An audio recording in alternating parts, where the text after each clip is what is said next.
There are two views of the Israeli military, what you hear in most of the media and the truth. I'm going to tell you the truth. I was the commander of British forces in Afghanistan. I have fought in combat zones around the world, including Northern Ireland, Bosnia, Macedonia and Iraq.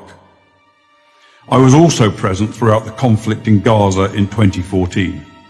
Based on my experience and on my observations, the Israel Defense Force, the IDF, does more to safeguard the rights of civilians in a combat zone than any other army in the history of warfare.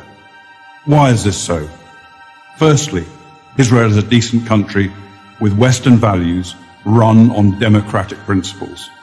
Israel has no more interest in war than Belgium does. In fact, Israel has never started a war. The only reason it ever goes to war is to defend itself.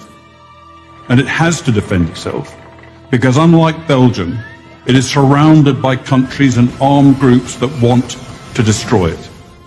Secondly, Judaism, with its unsurpassed moral standards, remains a major influence on the citizens of Israel. I say this as a non-Jew. Thirdly, the army is composed overwhelmingly of citizen soldiers. Israel's a small country with a small professional army. To fight a war, it depends on its conscripts and its reservists. These are ordinary citizens, from professors to plumbers, called upon to defend their homes. They don't want to be fighting, and they don't want to harm others. Nowhere was the essential morality and decency of the IDF more evident than in the Gaza war of 2014. If ever there was a purely defensive war, this was it. The war was started by Hamas, the terror organization, designated as such by the US State Department that runs the Gaza Strip. In the first 6 months of 2014, Hamas launched hundreds of rockets at Israeli civilians. After repeated warnings from Israel to stop, the Israeli Air Force finally conducted precision strikes to halt the rocket fire, and the IDF advanced into Gaza to destroy a network of terror tunnels that Hamas had constructed to attack Israeli communities near the Gaza border. The IDF took extraordinary measures to give Gaza civilians notice of targeted areas, dropping millions of leaflets, broadcasting radio messages, sending texts, and making tens of thousands of phone calls. Let me repeat that. The Israelis called Gazans on their cell phones and told them to leave their residences and move to safety.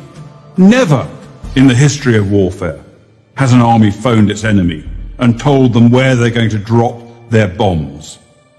Many IDF missions that could have taken out Hamas military capabilities were aborted to prevent civilian casualties, increasing the risk to Israeli citizens and soldiers.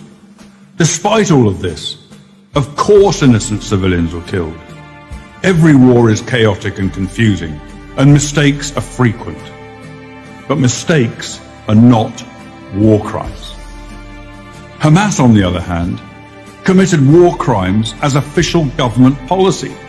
Hamas deliberately positioned its military assets among the civilian population, hiding weapons in schools and hospitals, and placing rocket launchers alongside apartment buildings, then forced those civilians to stay in areas they knew would be attacked.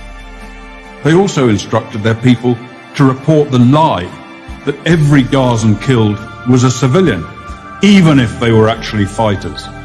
And if there were no civilian deaths, Hamas made them up. Numerous internet sites show Palestinians elaborately staging sniper victims and smashed ambulances, among other phony horrors. It's so common, there's even a term for it, Pallywood, as in Palestinian Hollywood. Ironically, it's the leaders of Hamas themselves who best understand the extraordinary measures the IDF will take to protect innocent civilians. They take full advantage of Israel's decency and adherence to the laws of war. No army takes such risks in order to protect civilians as the Israeli army does. I say this as a professional soldier. I say it because it's true, and people who care about truth should know it. I'm Colonel Richard Kemp for Prager University.